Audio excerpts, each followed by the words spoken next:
Hello शिक्षक साथियों, नमस्कार। आप देख रहे हैं आपका अपना YouTube channel DS Mishra official और आपके अपने चैनल पर एक नए वीडियो के साथ आपका पुनः हार्दिक स्वागत है। और अभी का वीडियो में जो आपके लिए लेकर के आया हूं वो आपके लिए बहुत ही महत्वपूर्ण होने वाला है। जैसा कि हम लोग जान रहे हैं कि जब से के पाठक ने अपर मुख्य सचिव शिक्षा विभाग का कार्यभार संभाला था तभी से जो है विद्यालयों के जांच के नाम पर शिक्षकों को लगातार निरीक्षण अधिकारियों द्वारा परेशान किया जा रहा था और विभिन्न जो आदेश आ रहे थे, अजीबोगरीब आदेश आने शुरू हुए थे और साथ ही साथ शिक्षकों पर सिर्फ और सिर्फ कार्रवाई इस उद्देश्य से की जा रही थी ताकि जो अपर मुख्य सचिव द्वारा आदेश किए जा रहे थे कि कठोर कार्रवाई करें, उसके संदर्भ में कार्रवाई की जा रही थी। और उसमें यह चीज़ होने लगा था बाद में कि सिर्फ और सिर्फ जांच का मुख्य उद्देश्य ऐसा लग रहा था, प्रतीत हो रहा था जैसे जांच का मुख्य उद्देश्य हो शिक्षकों की वेतन की कटौती। और उसके लिए अजीबोगरीब तक आपके सामने जो लेटर आए और जो दौर आपने देखा, उस दौर में आपने देखा कि अपर मुख्य सचिव के आदेशानुसार ऐसा एक्शन लिया जाने लगा कि यदि किसी प्रखंड शिक्षा पदाधिकारी बीओ के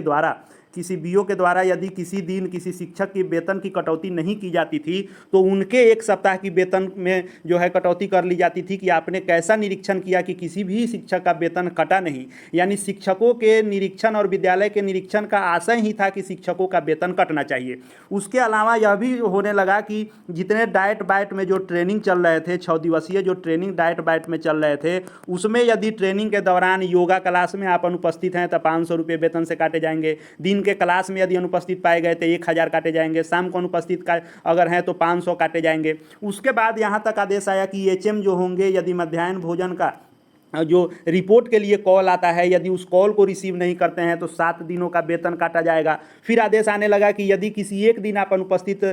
विद्यालय में पाए गए हैं तो बिना कारण आपसे पूछे, बिना स्पष्टीकरण के 1 सप्ताह का वेतन आपका काट लिया जाएगा। कई केसों में 15 दिन का वेतन, लगातार वेतन कटौती का ही मामला चलता रहा। और अधिकारी भी ऊपर से जो भी आदेश आता था उसको बढ़ चढ़ के फॉलो करने के लिए उससे कुछ हद तक आगे ही आदेश निकालते थे, जिससे पूरे बिहार के शिक्षक जो हैं परेशान थे और सिर्फ वेतन कटौती का खेल इतना चल रहा था। यहाँ तक हुआ कि किसी ब्लॉक का पत्र आया कि 6 बजे से विद्यालय था और 5:43 में ही जांच कर लिया गया और अनुपस्थित शिक्षकों का वेतन काट लिया गया। यानी ऊपर से उनको आदेश था कि निरीक्षण का मतलब वेतन काटना होता है, तो वेतन कटौती सभी अधिकारी करने लगे कि ऊपर लगे कि हम निरीक्षण सही से कर रहे हैं, अन्यथा उनका 1 सप्ताह का वेतन काट लिया जाता था। लेकिन के पाठक जब अब छुट्टी पर चले गए हैं तो उनकी जब छुट्टी हुई है तो एस सिद्धार्थ जो हैं एसीएस का कार्यभार संभाले हैं, जो मुख्यमंत्री के भी चीफ सेक्रेटरी हैं। तो मुख्यमंत्री के प्रधान सचिव को ही यह जिम्मेवारी दी गई और जब से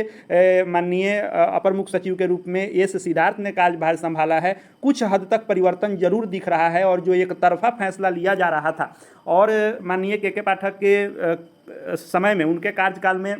जो यह शिक्षा विभाग में शिक्षा मंत्री की अध्यक्षता में बैठक होती है, यह भी आपको कहीं देखने को नहीं मिलता था। उनके द्वारा ही सभी फैसले लिए जा रहे थे। आपने ये भी देखा था कि पूर्व में जो पूर्व शिक्षा मंत्री थे, उन्होंने कार्यालय आना भी बंद कर दिया। इन सभी बातों से आप अवगत हैं कि किस तरह जो है उनके द्वारा फैसले लिए जाते थे और उस सख्त फैसले से सबसे अधिक जो इफेक्टेड हो रहे थे वे शिक्षक हो रहे थे।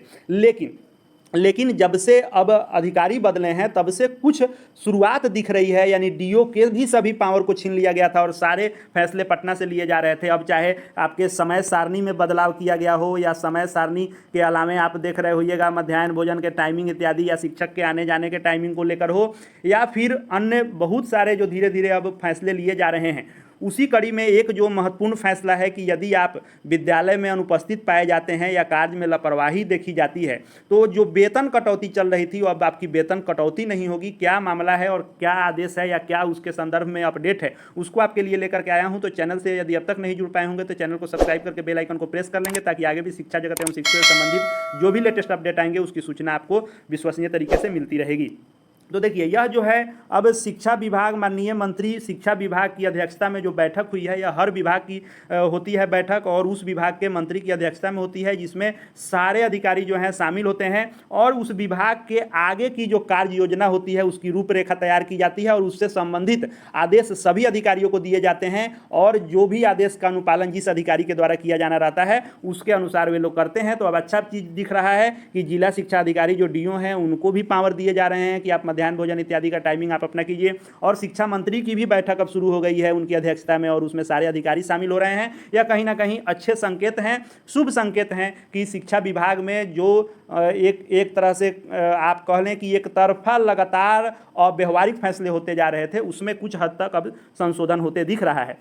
अब हम लोग देख लेते हैं कि कहाँ यह कहा गया है कि वेतन की कटौती नहीं होगी और उसका क्या मतलब है और उसका क्या असर शिक्षकों पर पड़ना है, कैसे उनका वेतन नहीं कटेगा, इसके लिए मंत्रालय ने क्या तय किए हैं। तो देखिए इसको हम लोग देखेंगे। यह जो है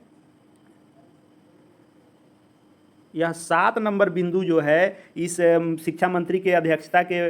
बैठक में, तो जो बैठक में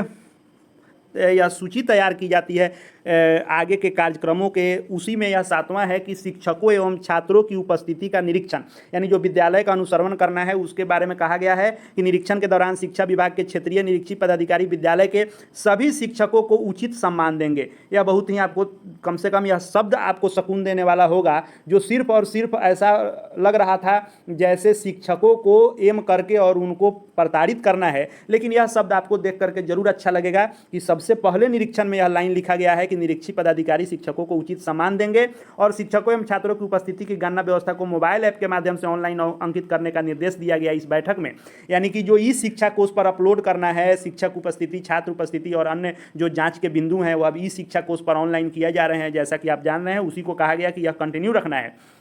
उसके बाद एक डेवलप करने का विचार शिक्षा विभाग कर रहा है कि मोबाइल ऐप एक ऐसा किया जाए जिसमें शिक्षकों की उपस्थिति जो है अलग से फोटो युक्त व्यवस्था करने की, सेल्फी इत्यादि का किया जा रहा है। तो जांच कंटिन्यू रहेगा, लेकिन अब थोड़ा बहुत देखिए शब्दों का भी बहुत सारा मतलब होता है और वह महत्व रखता है। जैसे उचित सम्मान देंगे, इस शब्द के अलावा आप यहाँ यह देखेंगे कि अब यहाँ हम लोग महत्वपूर्ण इस लाइन को देख लें कि क्या कहा गया है इस बैठक में कि अगर शिक्षक और गैर शिक्षक कर्मी अपने कर्तव्य में लापरवाह पाए जाते हैं तो उनके वेतन कटौती के बदले उनके खिलाफ सरकारी सेवक वर्गीकरण नियंत्रण अपील 2005 के तहत अनुशासनात्मक विभागीय कार्रवाई की जाएगी। यानी यह जो वेतन कटौती के बदले शब्द है, यानी अब जो एक ट्रेंड चल पड़ा था इससे सरकार भी अवगत थी, लेकिन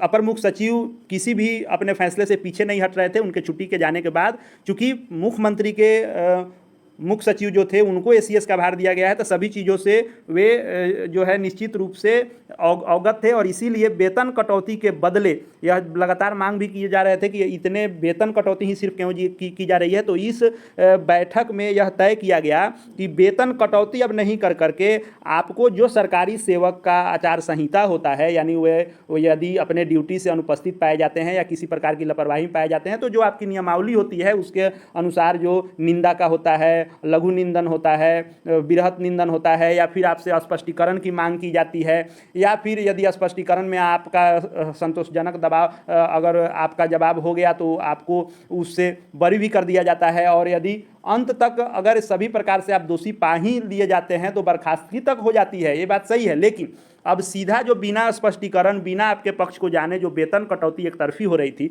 उस पर अब रोक लगाने का आदेश हो गया है कि वेतन न काटते हुए यदि आपको इसमें पाया जाता है अनुपस्थित या किसी भी प्रकार का क्लेम आपके ऊपर होता है तो आपसे सबसे पहले जो विभागीय रूल है उसके अनुसार सक्षम अधिकारी जो होंगे वे आपसे स्पष्टीकरण मांगेंगे। यानी एक जो शेड्यूल होता था कि यदि किसी प्रकार के आप पर